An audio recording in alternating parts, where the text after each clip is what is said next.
together so long we can't pretend. Remember the way we used to move, dance all night like young lovers do. Your heart is changing. Now we don't dance like we used to. Silent disco on the floor, baby. Mr. DJ, he'll get me through. When the beat's gone, you can't save me, baby.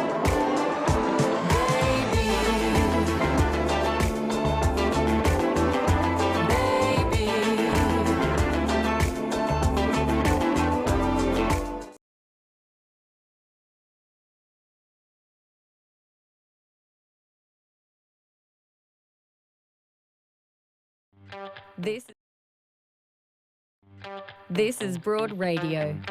For you, by you. Broad Radio. Here for more.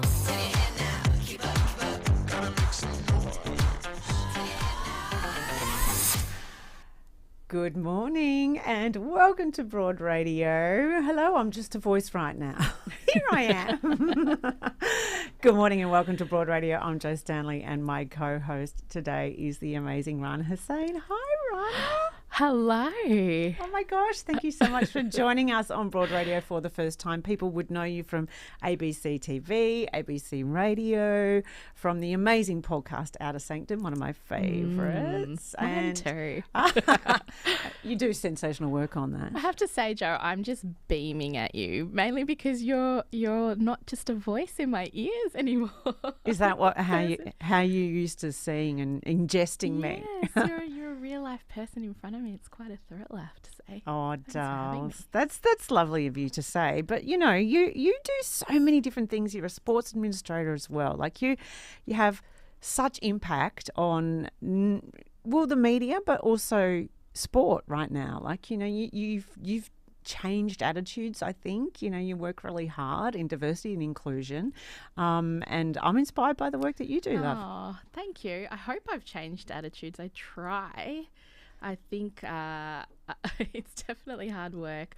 I feel like I haven't been in sport for as long as it feels like I've been in sport. Well, that's how massive your impact has been, though.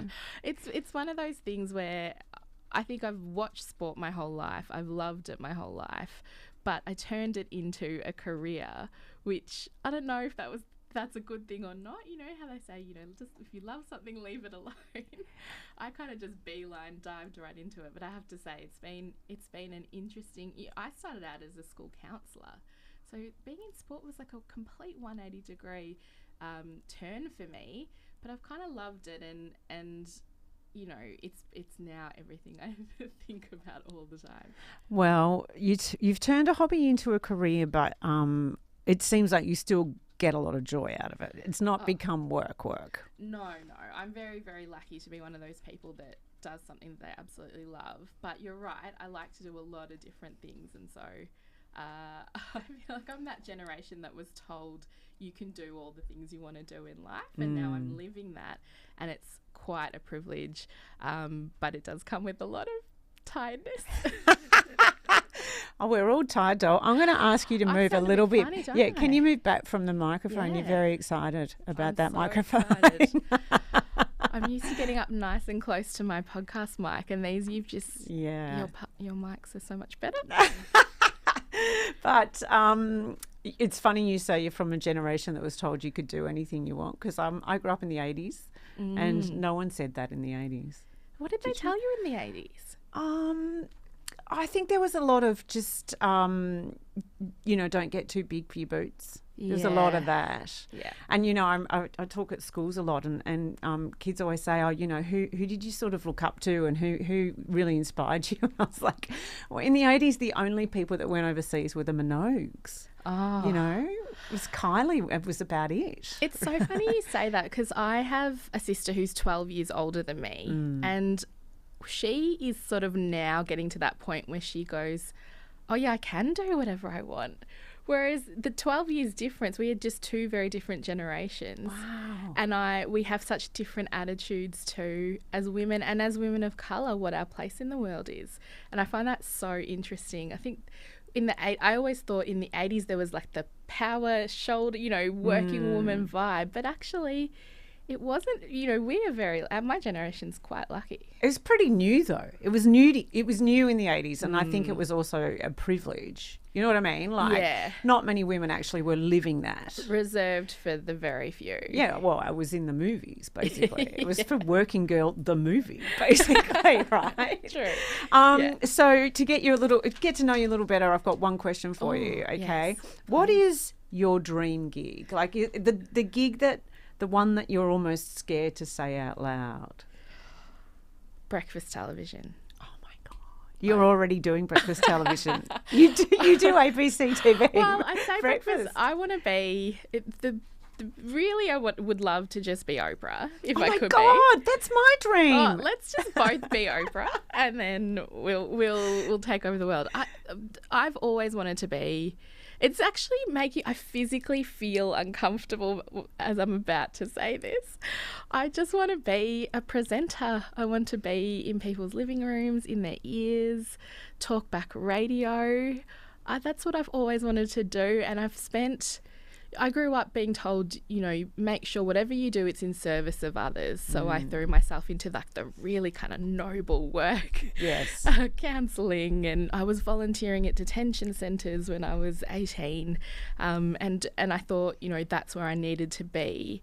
And I've slowly kind of grown into my skin and allowed myself to say, actually, I just want to talk about Top Gun. I want to talk about the silly things, and I think that especially as women of colour or people on the margins, we're often also put in that box that if we're going to be present, turn up in public spaces, we have to be serious. We have to talk about the issues.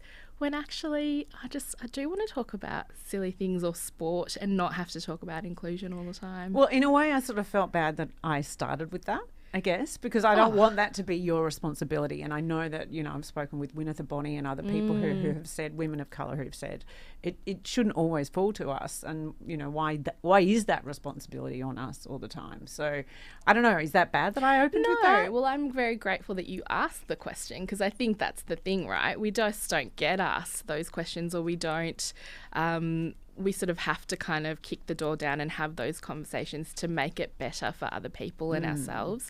But that you're even asking means it is probably already getting better. So okay. I think that's good. Yes, and we will talk about Top Gun at some point, because the last time we met we had not a disagreement but a heated conversation about Tom Cruise versus an ageing Brad Pitt, who is my preference. But I'd love to Top Gun, though. We'll get to that. I'm shoehorning it into every conversation I have, frankly. So we'll get there, I'm sure. So I guess today's show, we're having lots of conversations that perhaps are, speaking about things that aren't spoken about out loud that often.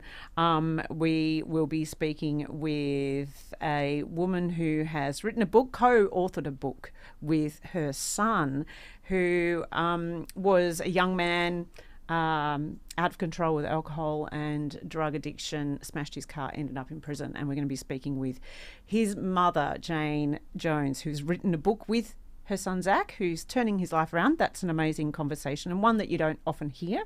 We're also going to be speaking with Denice Kickett, who with her husband Derek Kickett, the former AFL great, still AFL great, I guess. Still, in my mind. Yeah, absolutely. The two of them are doing a podcast called Kickstarting the Yarn, and so we're going to be talking about First Nations culture with them. And later on, we're hoping, because she's joining us from WA and I got the times wrong. Oh my It happens. It happens to the best of us. Anyway, we're hoping that Renee Webster, who is the writer-director of a new, fun Australian film, How to Please a Woman, will be joining us. We're talking about, oh my gosh, women over 50 being sexual beings. Oh, I can't wait. I really hope we get to I talk really to hope we do. Before we get to our first guest, though, what about this conversation that's being had around Daisy Pearce? Rana, I'm so excited that you're with us, because you are a sports broadcaster, and I'd love your perspective on the fact that Rex Hunt very publicly said she's a wonderful lass, but let Wayne Carey get a word in, and that perhaps she shouldn't have this Friday night gig of special comments. Then Wayne's been relegated to the Saturday night. What's your thoughts on this whole conversation? Well, my honest and initial reaction was, all right, next. Like, I just didn't pay it any attention because I thought, oh, that's not where we are, and it's one person's opinion. And actually, to be honest, I was really disappointed in the Herald Sun for publishing those comments in the first place, or for going there, because it felt very transparent that, maybe this is me being cynical, but that this is going to generate clicks for us. This is going to get people talking in kind of a way that's so unproductive. And so my response was, I'm just not going to engage with this. And then when we saw Dermot Brereton double down, I thought, okay, this is now getting a bit annoying. I still didn't want to engage with it. But the thing that really gets me is someone who aspires to be in sports broadcasting, who's always, never thought it was possible, and then starting to see women do it makes it that little bit more possible. To have comments like that publicised just puts people like me back in our box. And I think that that's really what's at stake here. But that's deliberate. They want to put you in your box. Absolutely. I mean, I have to think so. I mean, look, you don't have to like Daisy Pearce. And I think if people don't like her commentary, fine. I don't like a lot of people's commentary. I mean, there's plenty of times right? I'm yelling at the telly going, shush, just let me watch the footy. You're driving me nuts. It's a footy rite of passage to get frustrated with the commentary. What is actually really interesting, I saw this on Twitter somewhere, so forgive me whoever did tweet this, but that it's interesting that when there are men who aren't great at what they do, but the footy media does close ranks around them. We don't hear comments like that about other men in football media, yet for some reason we're hearing about Daisy Pearce. And you just have to ask yourself, well, this has got to be because people are now starting to feel uncomfortable. Rex Hunt did make comments around quotas and it's ridiculous. Alluding, and that Daisy's there as a token woman. What I'm really interested in is, okay, how do we organise now? How do we, who want to be in support of Daisy or anybody else who is in that position, how do we organise and be more strategic when these things happen? Do we all get around her on Twitter, or do we pick up the phones and call the AFL or call Melbourne Footy Club, or use our network power? How can we make sure that this doesn't keep happening? But I will say, the public mood has been pretty clear on it. I feel like we've seen the court of public opinion has doubled down and gone, sorry, the dinosaurs can move on. We want Daisy. We want more of Daisy and more of people like her and women like her. And so while I was sort of eye-rolling about it, there's a part of me that saw that public opinion and went, things have changed. There's a shift. There's a definite shift. And so while it's exhausting, I don't know that I feel as frustrated about it, because I do think this is the litmus test maybe we needed. What I do feel though, I feel for Daisy for the next time she's on television. And is it going to be that much harder for her? Is it going to be harder for her to walk into a room with Wayne Carey and with Dermot Brereton, who she will work with? Is it harder for her to walk in with her head high and with that confidence that you need to have? I mean, sure, she knows that people are around her and supporting her, but, this is why it's not an even playing field when you are a minority working in that kind of environment. And that's what I wanted to ask you. You've been in broadcasting for a while. How do you deal with feedback like that within an environment like that when you're the one who has to step into it?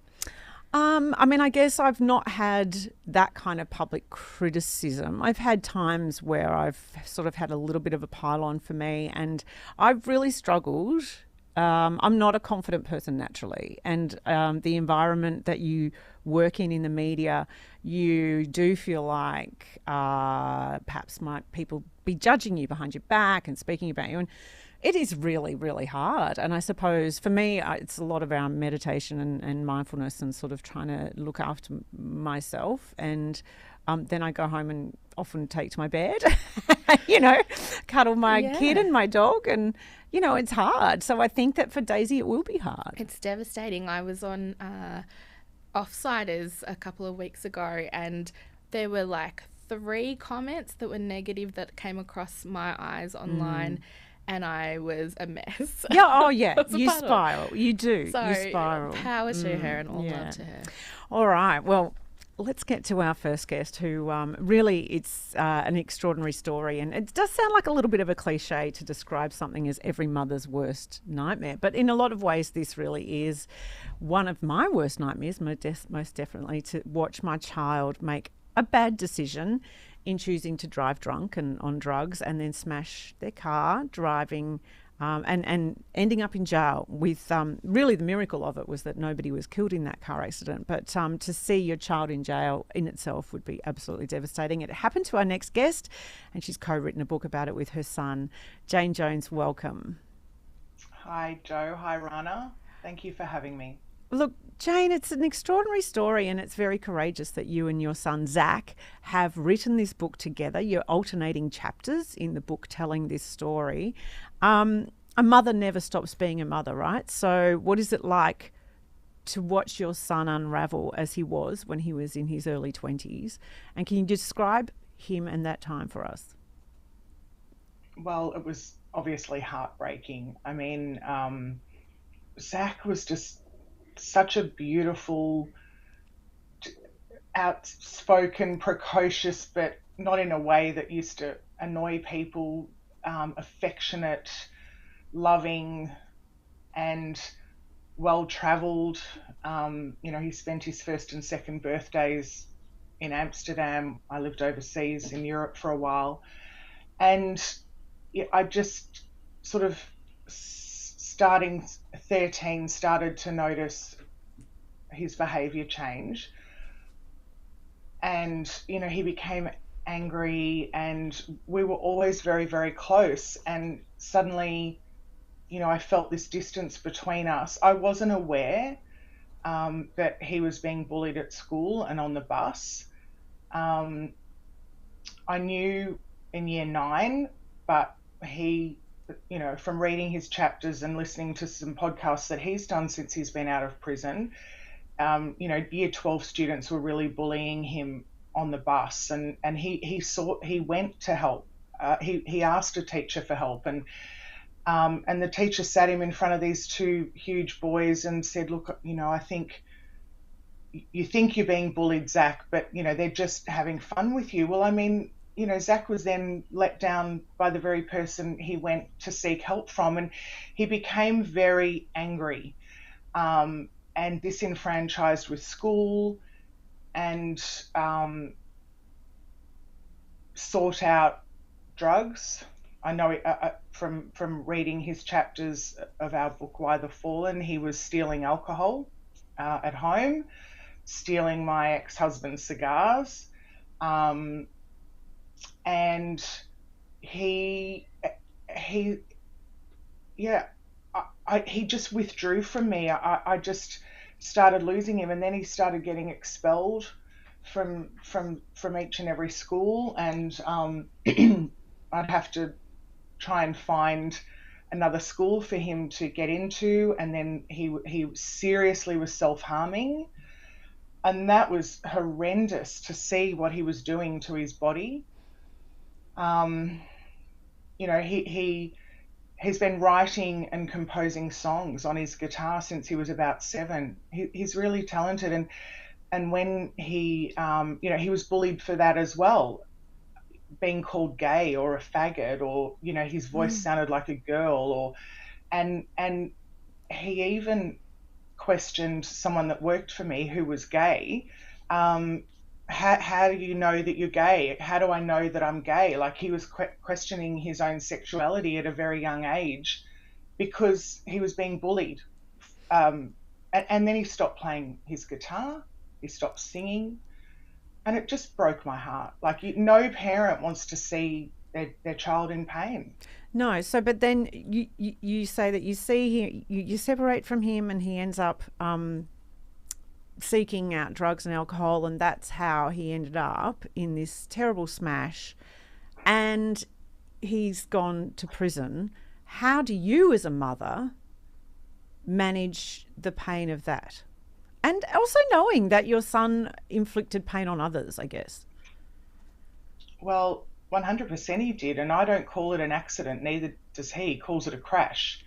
It was an accident, for his victims. Although I will say they all knew Zach was drunk. They were all drinking with him and doing bongs, and Zach should have been punished for what he did, getting behind the wheel of a car in the state that he was in. But I want to stop other people, like getting into the car with someone knowingly that shouldn't be driving. He hit a car backing out of his driveway.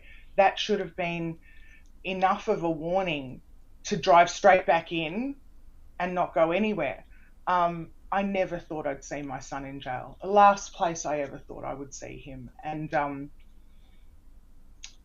this was not a system that I ever wanted to become a part of or get used to. And yeah, it's heartbreaking. No, that's the thing, and that's why I wanted to put this out there, because I'm not alone. So many parents are losing their kids from drugs, binge drinking, getting involved with the wrong people. That was a massive thing with Zach. And the people that he surrounded himself with, the ones that got in his car, they weren't even at his hearing or sentencing.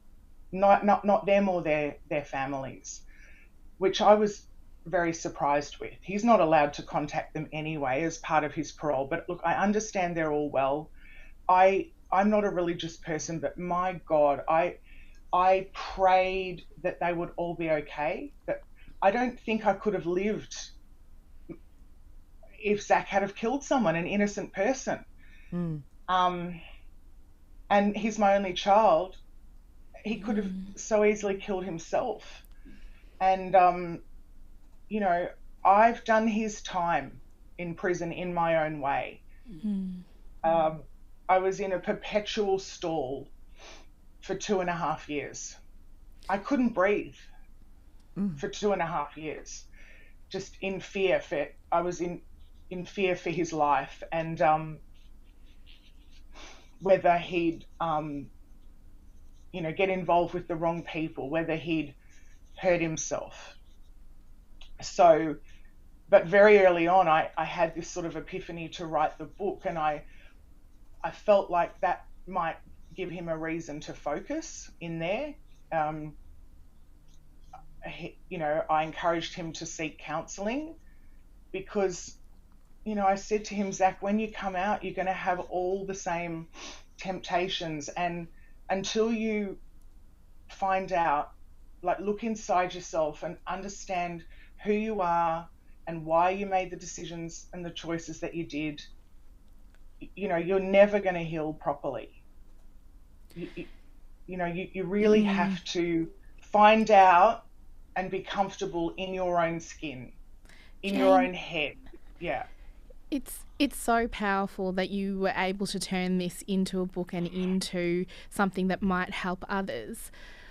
In such depths of despair, where does that spark of hope come from for you? Well, because I was in the depths of despair, Rana. I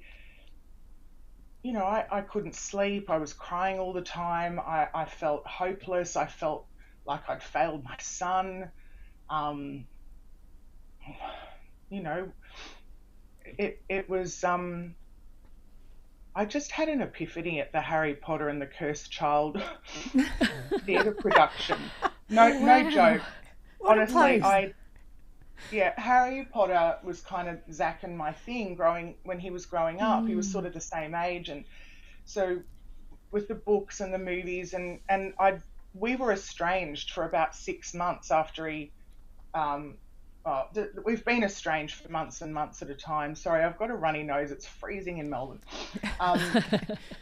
And so I booked, because his birthday's in August, so I booked the Harry Potter and the Cursed Child and a 2-bedroom apartment in the Docklands, just like a cheap one, and because I decided to see it over 2 nights. But what actually happened is when the hearing happened for his crash, he was remanded in custody. They didn't let him out on bail.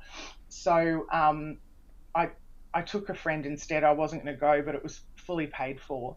And I was sitting there in intermission on Friday night, the second part, and I was looking up at this bowler hat magically hovering over an old-fashioned leather suitcase.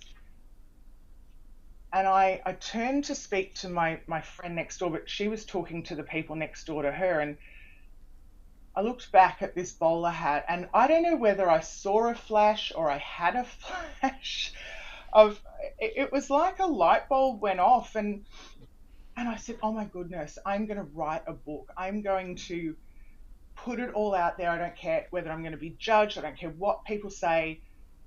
I'm going to write a book with my son to try and help other people. And I reckon that's going to give him a focus in prison. And it might even help us build a bridge back together.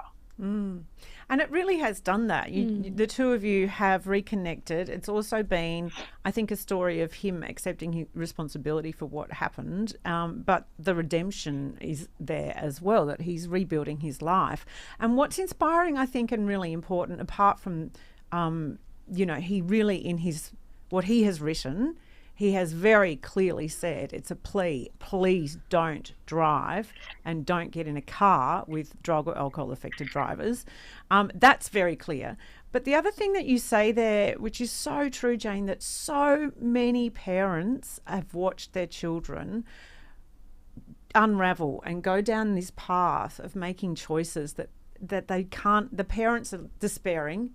I don't know how to help my child. And they end up, either with serious addictions or in prison. And it's devastating because as a parent, you don't know what to do. You just don't know how to help them. And I think that's a really important story to speak about because there's a lot of stigma around that. 100%. And the thing is that our kids lie to our faces. They do. They're very deceitful when they're trying to hide things from us. And we want to believe the words that come out of their mouths because we love them and they're our children and we see the best in them. But I have learned over the years that, and especially reading Zach's chapters of the book, because he had, I think, initially wrote it more of as a confession to me, like all of the lies would be told. Like he was going to own everything, every single lie. And he has done that. And he actually says, I know it's going to break my mum's heart to read this, but I'm done lying. And, just some of the things that he said in this book, like I literally just have sat there and bawled. I climbed over the back fence because, some drug dealer had punched his face in and he looked like a Picasso painting. His chin was like next to his ear. And I hadn't seen him for 6 months. And he writes in the book, I only climbed over mum's back fence, not because I hadn't seen her for 6 months and not because I'd broken her heart. My mum was a solution. And I knew she'd fix me and I knew she'd give me a place to stay. And I knew what the talk was going to be. And while she was talking to me, I just wished I had had another bong at my mate's place before I climbed over the back fence. I mean, to hear that from your child. So how has he? How then has he found redemption? How has he rebuilt himself? It's pretty extraordinary to do that in prison, which is really a place that effectively creates career criminals. Well, I think the writing of this book has been very cathartic for him, for us both.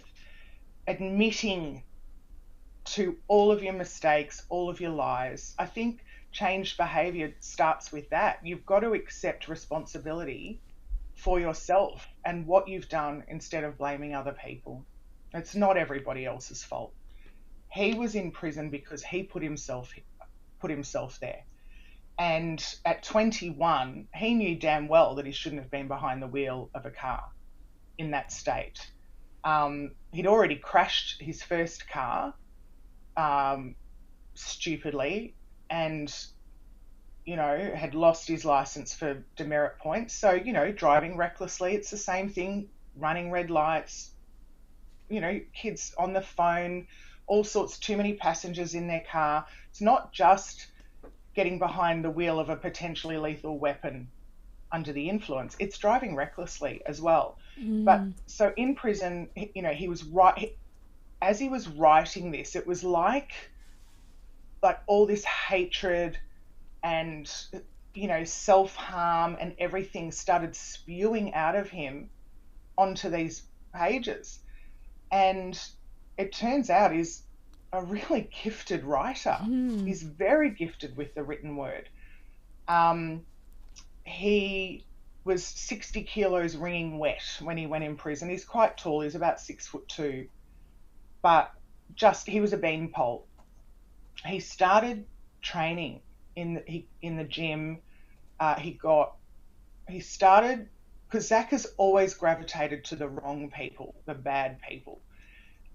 This time he started seeking out good people in prison, and there are good people in prison that have made bad decisions.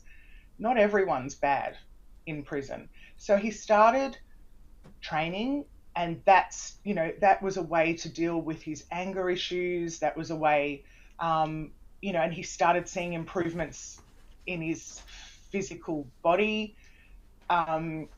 He started caring about the food that he put into his body. Obviously, being in jail forced him to be sober, but he was told really from day one, oh, get on the methadone, it makes the time fly. And he had 2.5 years ahead of him, and he would have been coming down because he was highly addicted. Oh, something's happened here. Just one sec.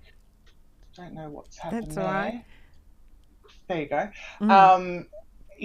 He may have thought about it. Also, he was a smoker when he went into prison, and they asked him, do you want to go on the patch?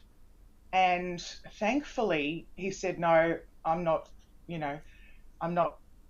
taking anything, because people get beaten up for that patch. They rip them off your arm. They've found a way to soak because smoking's not allowed in prison. They've found a way to get the nicotine out of the patch and then put it on tea leaves and make cigarettes from that. Like, it's horrendous. So he dodged a bullet there. And then he worked from day one. He wanted to work in jail. He's always had quite a good work ethic. And, he sought out counselling. He did the drug and alcohol programs. When he went out to Nalu at Fulham Correctional Centre, they live in like a cottage with 4 other guys, and they have an IGA budget, I think, of $50 a week. They have to wash their own clothes, cook their own food, and he made that $50 go a long way. And he was like the Martha Stewart in there, the male Martha Stewart. He would cook for the guys, and he'd call me, because obviously I couldn't visit, and he'd say, now, Mum, I have a laundry question. This child. Oh, Jane. Once when I was visiting, he's got something on his white T-shirt, and you should have seen him. And he used to live like a filthy pig. And now he was supposed to be the male Martha Stewart that was mentoring other prisoners. Like, I've had emails from other guys in there, inmates in there. This beautiful guy, Richie, he got out while Zach was still in prison, and he sent me an email, and he said, I just want you to know that I spent the last 5 months of my sentence with your son, and he changed my life. Wow. He think at 31 I would be his mentor, and at the time Zach was 24. but it was the other way around. Well, Jane, he thought, yeah. I mean, that is extraordinary. And honestly, it's one of those things where you go, I don't know, do you believe that your path is already written and that your purpose in life is to have an impact in a really very powerful way in the strangest of places, which is in prison? I wonder if, that, and now he's turned his life around and he's an extraordinary example. I believe everything does happen for a reason. Wow. I certainly never thought I'd write a book about my son going off the rails and going to prison, but I know that I'm on the right path from the people, the parents that have reached out to me, because as parents, we're too embarrassed to talk about our kids doing the wrong thing. We want everyone to believe that our lives are perfect and that we're good parents, and they don't come with an instruction manual. No. I say to parents, just be kind to yourself. You're doing the best you can. And at some point you have to, I wouldn't accept the drugs in the house. I didn't have to kick Zach out because he would leave, because I wouldn't accept the drugs in the house.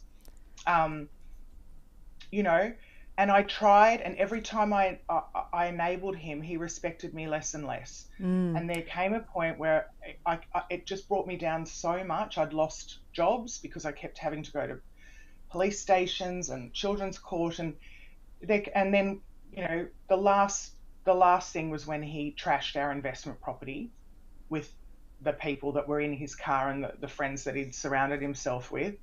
That was it, and it was 6 months, and I called a police friend of mine because I knew the trial must be coming up soon. And I said, can you just have a look into it? And I just felt like I needed to contact Zach. I needed to be there. And it turned out that it was coming up very soon. And I found a way to get back in contact with him again. And, very soon after that, he was put in prison. Well, Jane, so it is such a very powerful story, and we've had people say such a raw and honest story. Thank you very much from our social media today. And so do get the book. Why the Fallen is the book. It is self-published, so head along to the website, which is whythefallen.com. And thank you so much to you and your son, Zach, for sharing your story, Jane. It is very powerful, and I really do believe it can save lives. I hope so. Thanks, Jo. Thanks, Rana. Have a great day. Thanks, Jane. Australia's harsh sun is proven to visibly age women by up to 20 years faster than those in the US. That's why you need sunscreen every day. Ask your Chemist Warehouse pharmacist which sunscreen is right for your skin. Broad Radio. Talking inspo we love, info we need, and sharing more of us.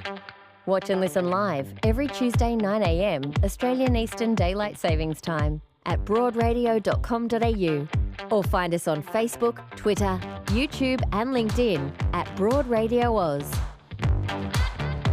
Talk to us live. Call on 1300 8 Broad. Catch up on demand anytime, anywhere, every time, everywhere. On the train, we'll be here. 2 a.m. existential crisis? We've got you covered. Broad Radio. Here for more.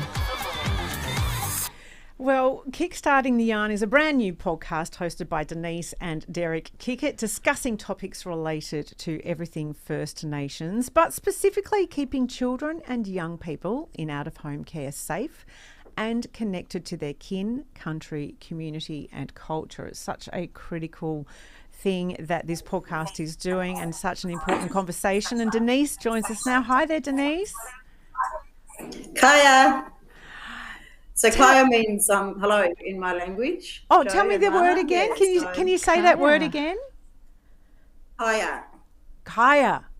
It's lovely to Kaya. I have a friend who's just named her daughter Kaya, which is lovely. Beautiful. Kaya to you today. Yeah, so it means hello in Noongar language. So Noongar is where I'm on the lands of Noongar people today, which is the Whadjuk. I'm a traditional custodian for this area. So I was living in Melbourne actually for about 25 years off and on, obviously, because you guys know I'm married to Derek. followed my crazy husband around with his football. So it's lovely to be home back on Whadjuk country where I'm originally from.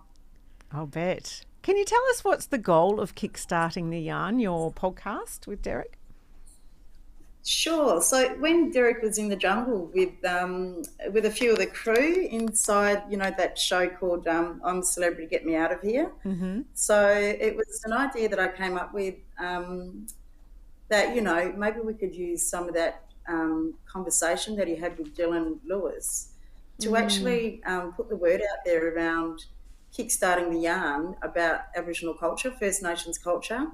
And what does it actually mean? When we're talking about, a yarn? Because a lot of non-First Nations people come up to myself and Derek constantly and want to know about anything to do with culture in this country around First Nation stuff. And so I thought it would be a good idea just to have this in a podcast. And the people that I work with, Key Assets Australia, are a fantastic organisation. And, sometimes we're unlucky enough that we actually get a First Nations child that comes into our care.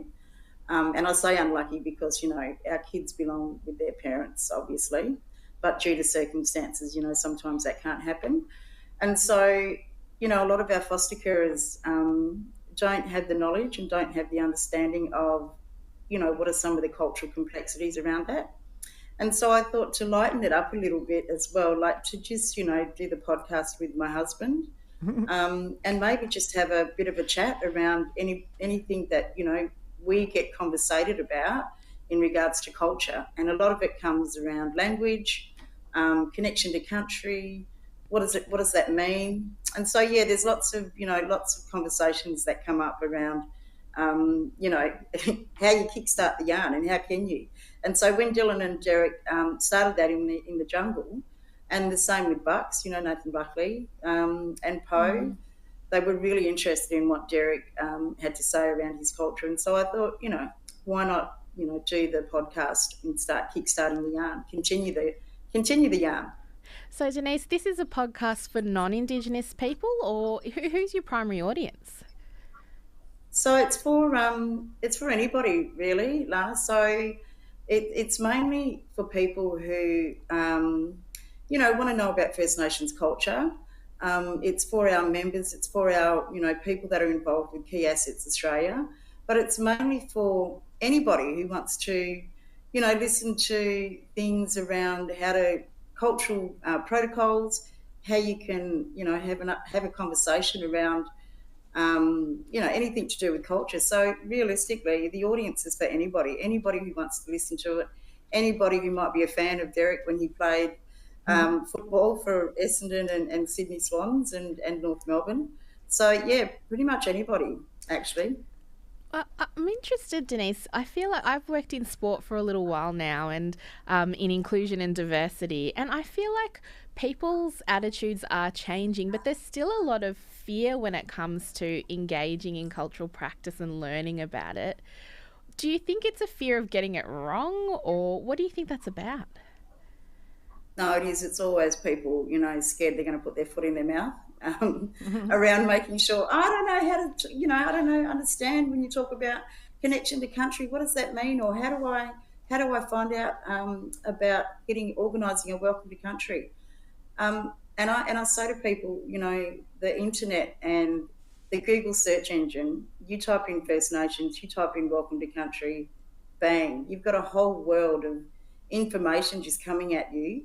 But the other thing I let people know, because I do cultural awareness workshops as well, the other thing I do let people know is that when you do research on the internet, try to research an Aboriginal organisation, an Aboriginal community-controlled organisation. They generally have all the information from your local area where you're living that would be able to, share that knowledge with you, what you want to find out. How do I get an elder to come in and do a welcome to country?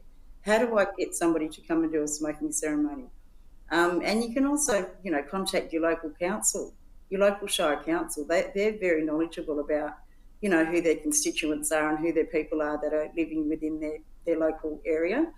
And so, there's lots of avenues that you could that you could find out about, First Nations culture, because, and I heard Shelley Ware speak last week around NAIDOC, which, I love Shelley when she talks, and, the knowledge that she has, especially around NAIDOC. It's really good to get out there and out and about and find out what's happening in your community, because knowledge is power, as we know. And so once you start to build that knowledge of, understanding what First Nations cultures are all about, especially as we are the oldest continuing culture in the world, it's really important for people to, acknowledge that and claim that and own that. Like, you're a part of this country that has the oldest continuing culture in the world. And so, I'm really proud of that, and I like to share that with a lot of people that come up and want to have a chat. And there's some people in this country, Jo and Lana, that just haven't met a First Nations person. Denice, it's an interesting and so thing. Sometimes there is that. Yeah, well, I was just going to say, so Shelley is one of our co-hosts, and I know that you work with her as well, and she's such a beautiful advocate for exactly what you're saying. Be proud of this country, all of us. This is a shared, beautiful culture, because we're all Australians, right?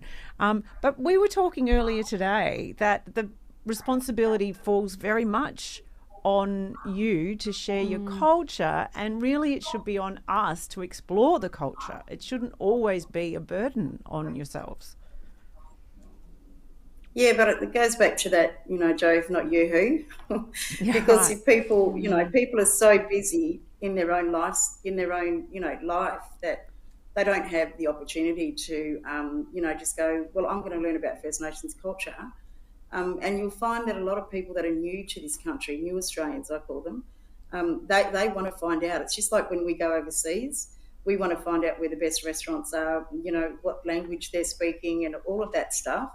And unfortunately, sometimes here in Australia, there's, people are so busy and caught up in their own worlds that they don't really want to do it unless it's, a compulsory thing that they have to do in their workplace, like, starting to do the acknowledgements to country and, organising a welcome to country because NAIDOC week has come around, or, something's trending with First Nations people. So, so it does become a bit of a burden on First Nations people to actually articulate that and get that word out. But we like to start to create those ripple effects, where you become that pebble and you drop it into the ocean, and then it starts to create that ripple effect. And we're hoping that those circles of people that we have conversations with, they will take it back to their, people and their friends. And so the conversation begins. But it goes back to that, that I was saying, if not you, who. So Derek and I are both passionate about our culture and about, especially the next generation coming through. We want them to be proud of their culture, and really be proud to be called First Nations Australian. And not only that, but to build relationships with non-First Nations people as well, because they're our next generation. And so the footprint that they leave on this country has to be, in recognition and in honour of this land as well, because we are such land, and, and our land is, we are nothing without the land. And so we've got to make sure that we can build strong relationships as a human being to make sure that this earth is going to be looked after. Well, the podcast is called Kickstarting the Yarn. How is it doing a podcast with your husband? There is no way. Oh, I have to say, Denice, I years ago tried and we got one episode out of us and then we stopped. So I'm desperate to know how this is going for you. Oh, look, we had a fantastic producer. She's a young lady and she actually works with Key Assets as well. She just, she was just fantastic. She kept us on track, and she knew when to, the editing parts, there's some bloopers in there, but it's all good. I absolutely love, doing the podcast with Derek. We did 10 episodes. We're going to do another series as well. It was just, because of those passions that Derek and I both have. He's worked in the justice system, outside of football. I've worked in the not-for-profit sector. I've, done cultural. I consider myself a cultural architect because I'm always building up my culture in a way that, sharing and educating and giving those knowledge about First Nations stuff to a lot of people who are really interested. And so it was quite easy, Lana, because Derek and I are very passionate about our culture, and any information that we can share with people that are listening, and we're just hoping that, you know, they can absorb that information and start to build their own cultural learning journey, but also to, you know, share with others Wonderful. about the history of this country. So, yeah. Wonderful. Thank you so much, Denice, and thank you to your husband, Derek, also. Denice and Derek Kickett. Kickstarting the Yarn is the podcast. Do check it out. Thanks, Denice. Thanks, Trey. Thanks, Lana.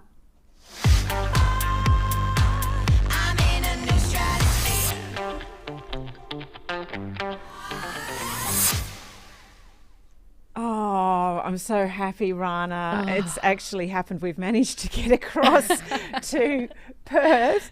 I'm just a voice here again. Here she is. I'm so pumped for this chat. We've managed, to connect with Renee Webster, who is the writer-director for new Aussie film, How to Please a Woman. I'm so happy that you've joined us, Renee, because I totally got the time difference wrong. I apologise for that. It's so fun. I'm here fresh from a school camp drop-off. Oh, nothing like Very that. important business, that. Oh, it is. But how good is that Absolutely. feeling too when you've dropped them off and you're like, now you can go and exhale. Yes. Well, hey, congrats on the film, How to Please a Woman. It's sexy, it's fun. I found it really moving. It celebrates women over 50 and our sexuality, and it's honestly, I mean, it feels quite revolutionary to see a film in which you see women with normal bodies of normal ages being sexy and wanting pleasure. What an extraordinary thing you did. Oh, thank you.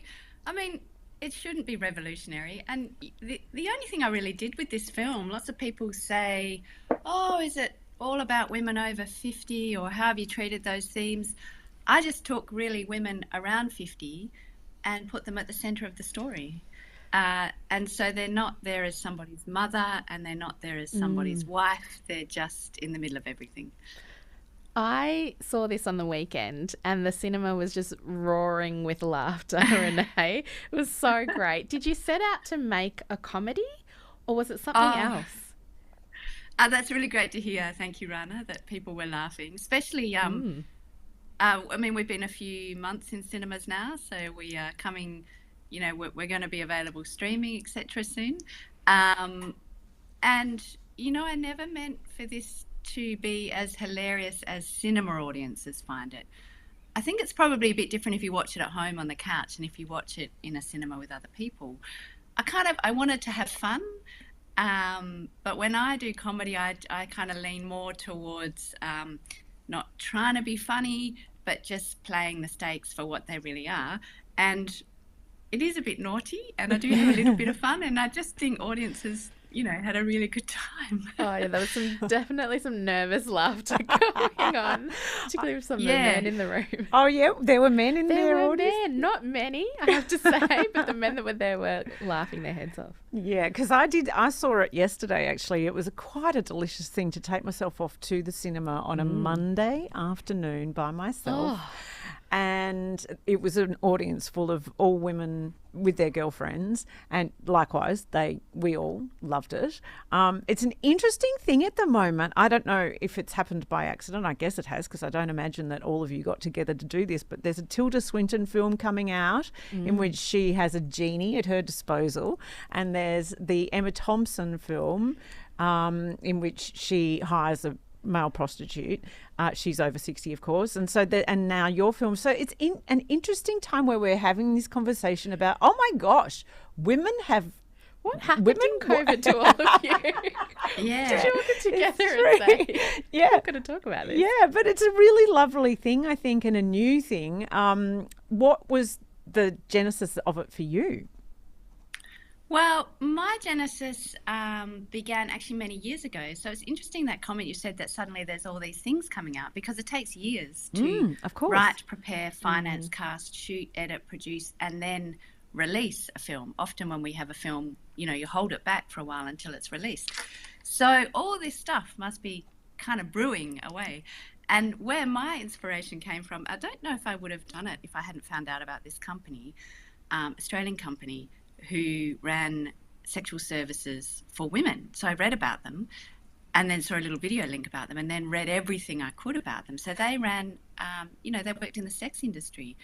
I have this really narrow idea of what the sex industry is and knew nothing about it, but they were so counter to my understanding of it. They described themselves as housewives, and they were just there to have female clients.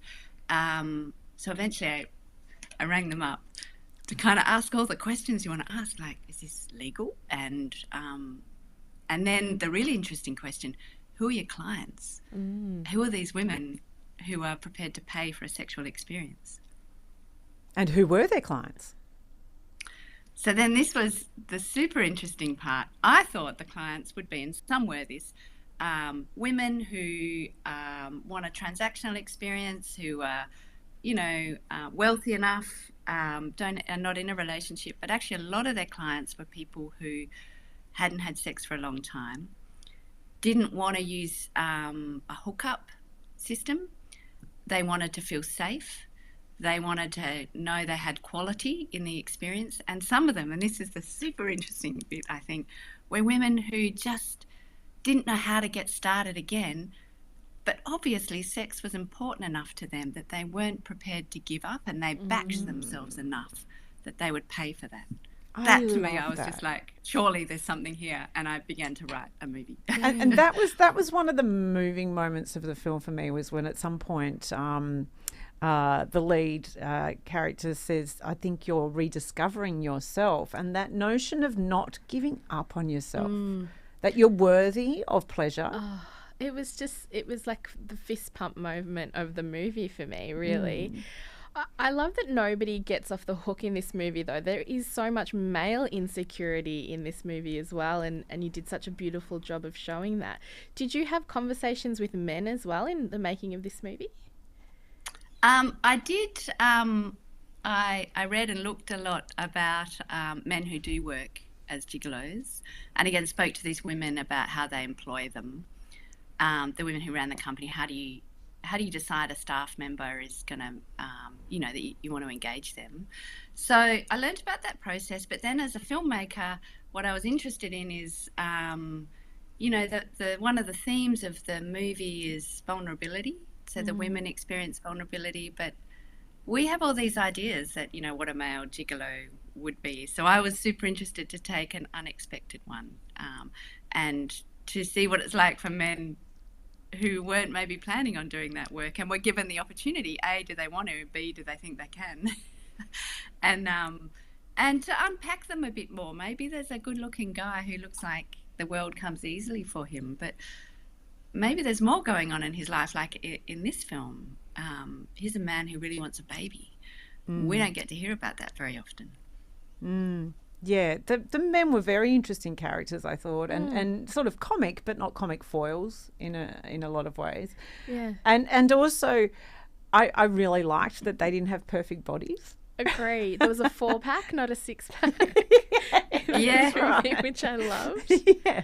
And one thing I was sort of noticing as well, and there's a great point in the movie where they get into the kind of details of what women find sexy, and it's so specific. There are some moments where we're getting into real specifics about the way you take your top off versus, just chucking it away.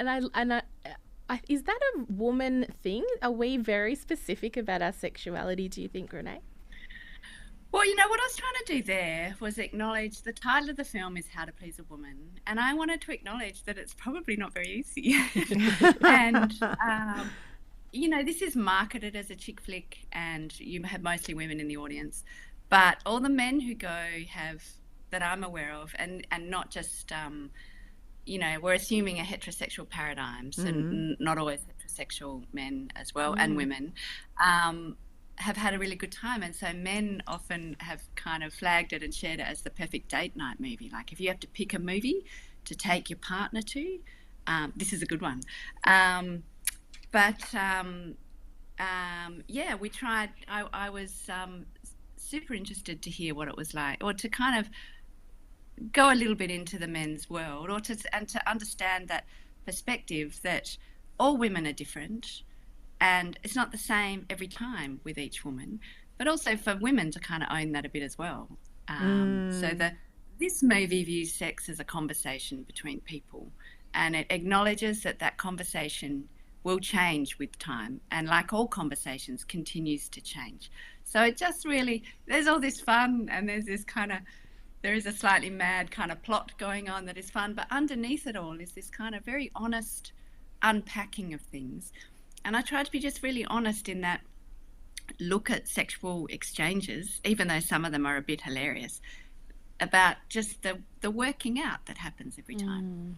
Yeah, and I think it's a good point to make that it is, you know, we need to be responsible for our own pleasure in a lot of ways, and actually being open and honest and courageous in having that conversation with our partners.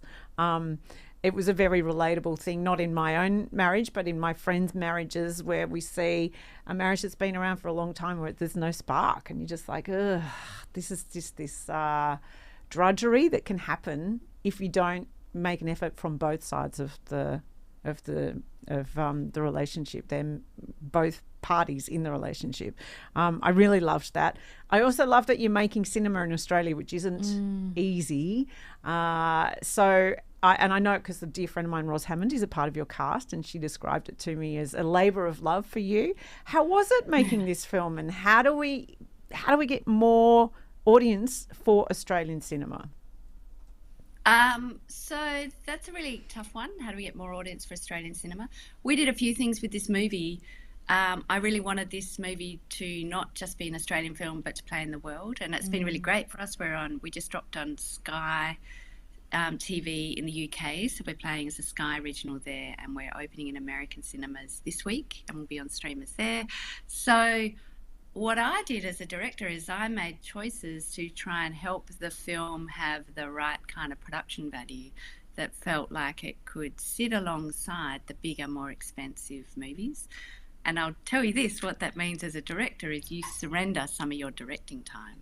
You spend more time getting everything looking right, and you get less time to do your stuff. So it's a tough call. So I'm talking about when you're filming it there, like how long you spend lighting a room to get it looking right, where you spend your money on your cameras and these things. I'm not trying to say all Australian films should do that. I'm just trying to answer, this is what we did to try and help our film play internationally. We brought across one international cast member, Sally Phillips, which was so exciting for us to cast her. And she plays a woman who's been living in Australia for 20 years. And her friends still give her a hard time for being British. So it can, like it or not, it can help to have an international cast. The reach of your film is all about your cast. The really important creative decision in my mind is, are you going to pretend they're Australian? Or are you going to say they're not Australian? Because in reality in Australia we have, and in all the countries we have people from... She does a great accent too, I have to say, in the movie. Yeah, she did. Very much so. She did this kind of thing which was not a full English accent, but I did ask, please don't play as an Australian, please don't do a full Australian accent.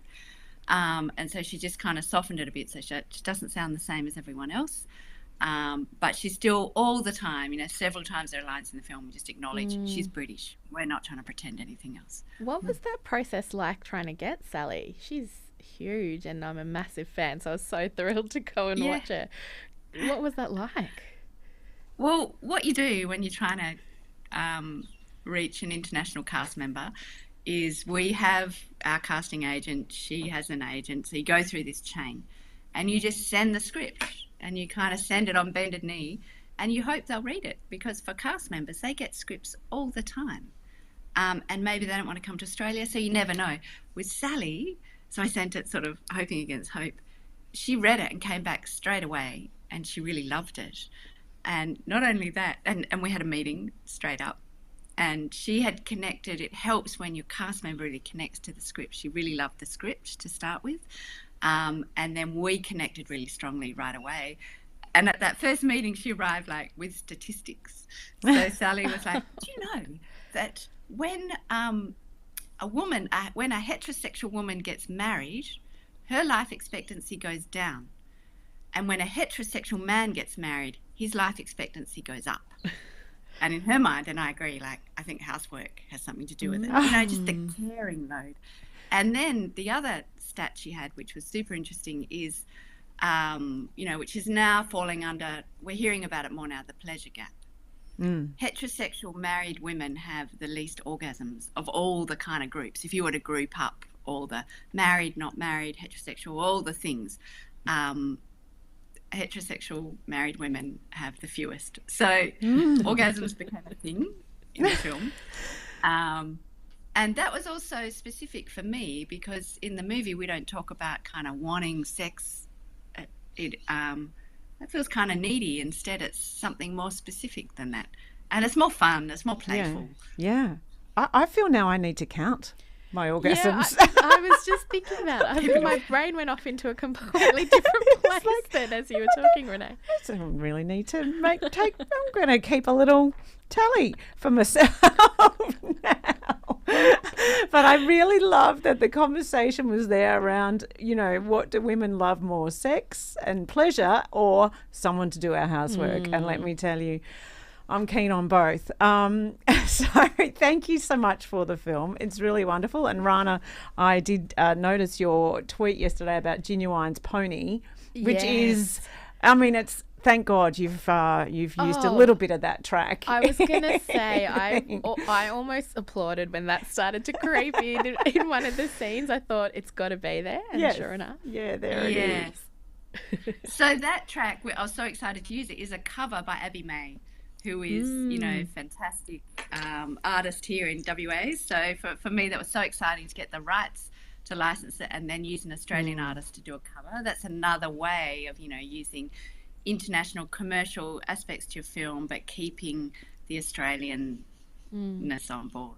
Oh, congratulations. It is clear that you have to be very clever to make film in Australia, and you've done so by making a really fun, raunchy, beautiful film, but something that I think is has real heart and a lot of points well made in this film. So thank you so much, Renee. It's wonderful. Thank you.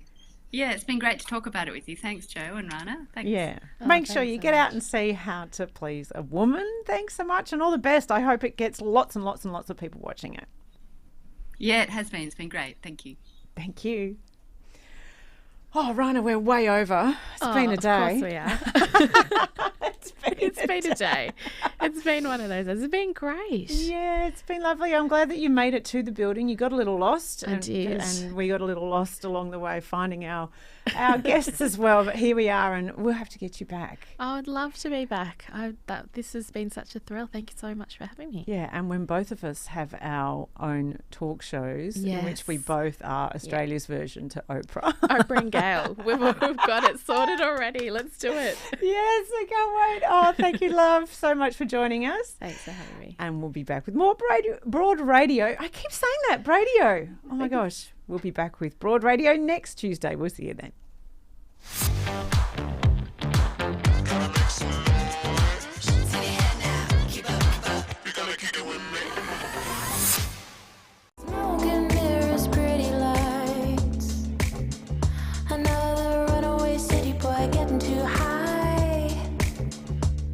But boys like you tell pretty lies. The 5 a.m. low in your eyes says your heart is changing. Now we don't dance like we used to.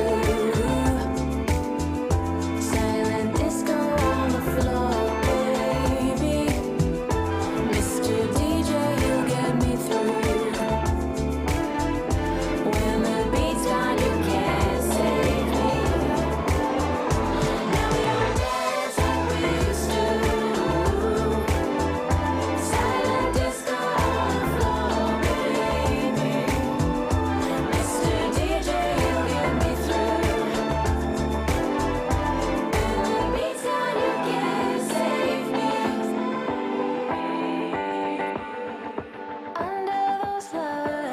To turn it on right, you're on fire.